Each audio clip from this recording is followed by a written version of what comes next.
போற்றி துதிப்போம் என் தேவதேவனை புனித இதயமுடனே. போற்றி துதிப்போம் என் தேவதேவனை புனித இதயமுடனே. நேற்றும் இன்றும் என்றும் மாறா இயேசுவை நாம் என்றும் பாடி துதிப்போம். நேற்றும் இன்றும் என்றும் மாறா இயேசுவை நாம் என்றும் பாடி துதிப்போம். இயேசு என்னும் நாமமே என் ஆத்துமாவின் கீதமே.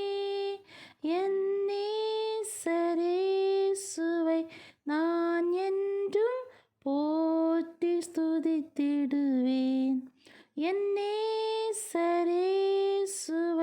நான் என்றும் போற்றி ஸ்துதித்திடுவேன்.